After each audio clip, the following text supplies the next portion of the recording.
ಇನ್ನು ಬಿರುಗಾಳಿಯಿಂದ ಉಡುಪಿ ಜಿಲ್ಲೆಯಲ್ಲಿ ಅವಾಂತರ ಸೃಷ್ಟಿಯಾಗಿದೆ. ಹೆಬ್ರಿ, ಕುಂದಾಪುರ ಈ ಭಾಗಗಳಲ್ಲಿ ಜೋರು ಬಿರುಗಾಳಿ ಬೀಸ್ತಾ ಇರೋದ್ರಿಂದ ಸಂಕಷ್ಟ ತಂದಿಟ್ಟಿದೆ. ಬಿರುಗಾಳಿಗೆ ಹಲವು ಮನೆ, ಕೊಟ್ಟಿಗೆಗಳು ಮತ್ತೆ ಬೆಳೆಗಳಿಗೂ ಕೂಡ ಹಾನಿಯಾಗಿದೆ. ಶಂಕರನಾರಾಯಣ ವ್ಯಾಪ್ತಿಯಲ್ಲಿ 2 ಮನೆಗಳು ಬಿರುಗಾಳಿ ಹೊಡೆತಕ್ಕೆ ಜಖಮಾಗಿವೆ. ಕುಳ್ಳುಂಜೆ ಗ್ರಾಮದಲ್ಲೂ ಕೂಡ ಮನೆ ಮತ್ತೆ ದನದ ಕೊಟ್ಟಿಗೆ ಜಖಮಾಗಿದೆ. 1000ಕ್ಕೂ ಹೆಚ್ಚು ಅಡಿಕೆ ಮರ, ತೆಂಗಿನ ಮರಗಳಿಗೂ ಹಾನಿಯಾಗಿದೆ.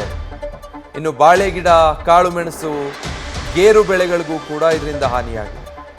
ಡ್ರೋನ್ನಲ್ಲಿ ಈ ಬಿರುಗಾಳಿ ಹಾನಿಯ ದೃಶ್ಯ ಸೆರೆಯಾಗಿದೆ. ಬಿರುಗಾಳಿಯಿಂದ ಎಷ್ಟೆಲ್ಲ ಹಾನಿ ಆಗಿದೆ ಅನ್ನೋದರ ದೃಶ್ಯವನ್ನ, ಚಿತ್ರಣವನ್ನ ಡ್ರೋನ್ ಕ್ಯಾಮೆರಾದಲ್ಲಿ ಸೆರೆ ಹಿಡಿಯಲಾಗಿದೆ. ಕೇವಲ ಮಳೆ ಅಷ್ಟೇ ಅಲ್ಲ, ಮಳೆ ಆದರೆ ಇಷ್ಟೆಲ್ಲ ಈ ರೀತಿಯ ಅವಾಂತರಗಳಾಗ್ತಾ ಇರಲಿಲ್ಲ. ಅದರ ಜೊತೆಗೆ ಬಿರುಗಾಳಿ ಬೀಸಿರೋದ್ರಿಂದ ನೋಡಿ, ಡ್ರೋನ್ನ ದೃಶ್ಯ ನೀವೀಗ ಗಮನಿಸ್ತಾ ಇರೋದು, ಒಂದಷ್ಟು ಭಾಗ ಅಲ್ಲಿ ಮುಳುಗಡೆ ಆಗಿರೋದು ನೋಡ್ಬೋದು. ಜೊತೆಗೆ ಅಡಿಕೆ ಮರ, ತೆಂಗಿನ ಮರ ಎಲ್ಲ ಸಂಪೂರ್ಣ ನೆಲಕಚ್ಚಿ ಹೋಗಿದೆ. ಬಿರುಗಾಳಿ ಹೊಡೆತಕ್ಕೆ ಬಾಳೆ, ಅಡಿಕೆ, ತೆಂಗು ಈ ರೀತಿ ಎಲ್ಲ ಬೆಳೆಗಳು ನಾಶ ಆಗೋಗಿದೆ.